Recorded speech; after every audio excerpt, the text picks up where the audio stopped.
Something happens between the weddings and birthday parties. It's called the rest of your life. That's why we created America's most popular camcorder, the Handycam, from Sony.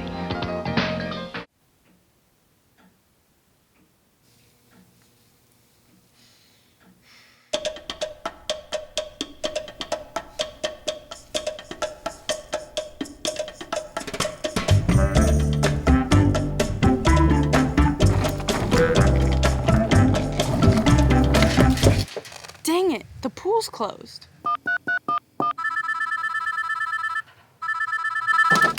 Yo, sister, do you remember when we used to make videos every day just for fun? Yeah, those were good times. We were so dumb. Yeah, I know. We had so much fun making just our dumb little shows, and we never even thought anybody would see the footage anyway. Yeah, I mean, we had nothing better to do in a small town, so we had to use our imagination. I know, I miss that. What's wrong, bro? It's just weird. Now that I have an audience, I feel some pressure. Sometimes I just miss the idea of creating something just to create it, for fun, without worrying what anybody would actually think of it. Well, do it then. I mean, I guess I would, but our old cameras are broken. Yeah, but when we were kids, all we had was a camera and imagination. Now you have a camera, imagination, and a job. Oh yeah, a job, right. I'll check eBay. Love you, bye. Love you, bye. Here's how you can relive a good time over and over again. Just aim, focus, snap. I'd like to show you one of the world's great cameras. The year is 1985. Sony launches its first ever Handycam to the masses in an effort to bring filmmaking into the homes of ordinary folks like you and me. And if you know anything about modern day handies, you also know that this name did not age well.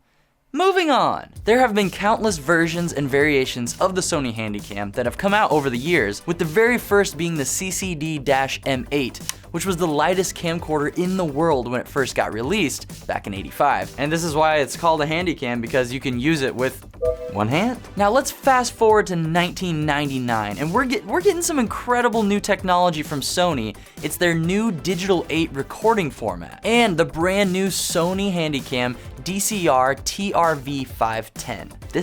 This new Digital 8 recording format gave us the ability to get that pristine look of mini DV with the ease of use, the accessibility of 8mm tapes. Now kids, this right here was the future, so let's talk about the specs. Today the topic is camcorders, and Bob, what's on tap?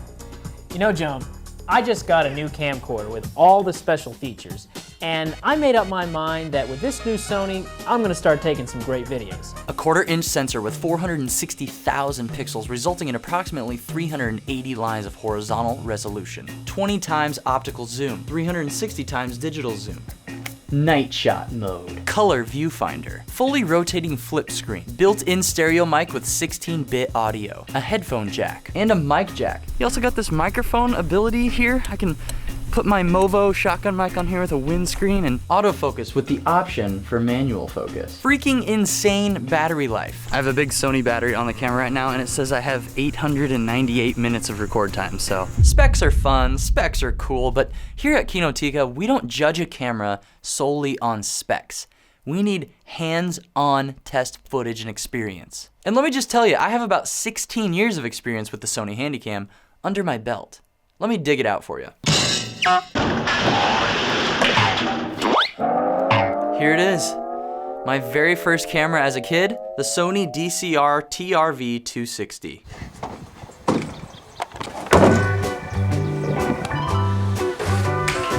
I have a surprise for my two boys. Man, I stink at this video game. Yeah! And you can get all this for $19.95. You spray some salsa. I'm gonna show you guys my process on how I convert my VHS and 8mm tapes to digital in the modern era of film. But before that, we really do need to ask ourselves, is it even worth using a camera like this in 2020 and beyond? Only with Handycam. Sony. There are plenty of filters, effects, plugins, computer stuff that mimics a VHS effect in the modern day. Maybe I'm biased because I've been using VHS cameras my whole life, but I just think it's so much better to be authentic and use the real thing. I don't even know if that's in my script, but I like it. In my opinion, it's very similar to shooting on a cell phone in the modern day. Everybody has an iPhone or Android in their pocket, so when you see footage from a phone, it feels very relatable because you have that same camera. I get the same vibes from cameras like the Sony Handycam as I get when I see phone footage. I think it makes sense why a lot of companies now are starting to make ads using phones. It gives it this very homegrown feeling. It's nostalgic and cozy, and golly gee dang it, give me a handy cam. VHS effects have been a popular trend in video and filmmaking for the past recent years. But in my opinion, instead of faking it, using a camera like this will make your footage a lot more timeless. Whereas sometimes when you just use VHS effects, I think it will age very poorly. Use a Handycam. Not only is the footage cool looking, but the camera itself is an absolute joy to use. And some of the tech inside this camera is still comparable to what we have in modern cameras today. First of all, the form factor of this camera feels amazing. You can actually use this camera with just one hand. The record button, the locking mechanism, the battery release, and the zoom function are all in a single hand's reach. And the camera is really light, which could make footage very shaky, but don't worry, this camera has freaking Sony Steady Shot built inside of it. That's right, this camera has better image stabilization than the Sony a6600. And I'm not kidding. The screen is big and bright enough to shoot outdoors. Also, the EVF is good, but my cats chewed off the rubber eye cup, so when I go to use the EVF, it pokes me right in the eyeball. It hurts a lot. When shooting to tape, I genuinely think it can help you be a better filmmaker. When I was a kid, I wasn't able to do any editing because I didn't have a freaking computer. So when I was a kid, I did all my editing inside the camera. You plan your shot, set it up, count down quietly, hit record, and then as soon as your shot is over, you cut the camera. Then you watch the footage back by switching the camera to playback mode and rewinding the tape. To not screw up my old home movies, I had to pause the clip exactly where I wanted my next cut to be to start my next shot. That made for a lot of very poor transitions and weird glitches that now I look back on very fondly.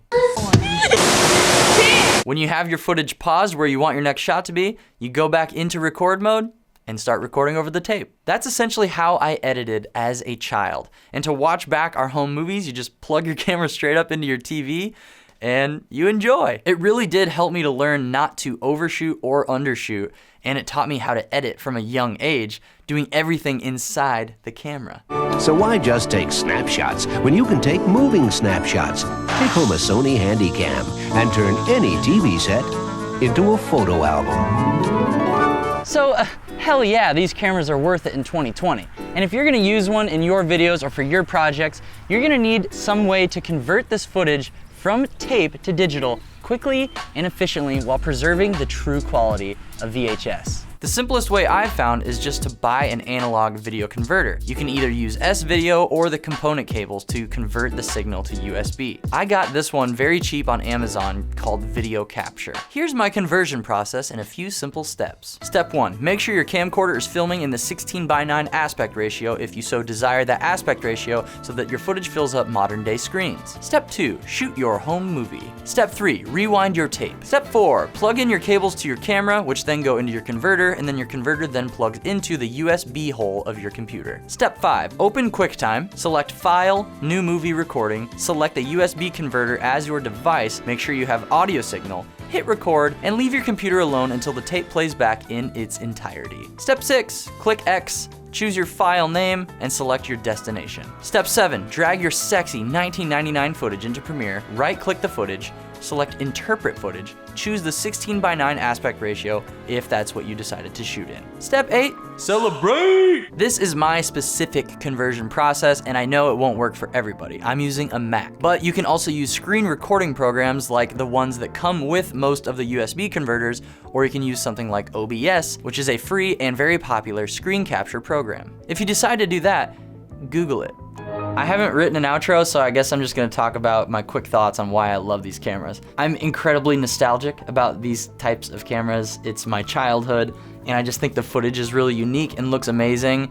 And instead of just faking a VHS effect, why not become a better filmmaker or revisit the past of cameras where our stuff comes from and use something like this and learn the conversion process. It's kind of fun. It's really rewarding when you get that footage on your computer, and it feels very authentic and personal. I love it. I'm gonna continue using this camera in my personal projects. Subscribe to Kinotika, check out my personal channel for decent videos. Thank you guys so much for watching, by the way. I seriously appreciate it. I love you guys so much. Hope you're having a great week, and I'll see you very soon. What's a good length for a video? Actually, Bob, 5 to 10 minutes is really about the maximum. After that, you're in danger of boring your audience. Always leave them wanting more, huh? Exactly. Shout out to my epic camera operator roommate, Kate, and everybody say good one.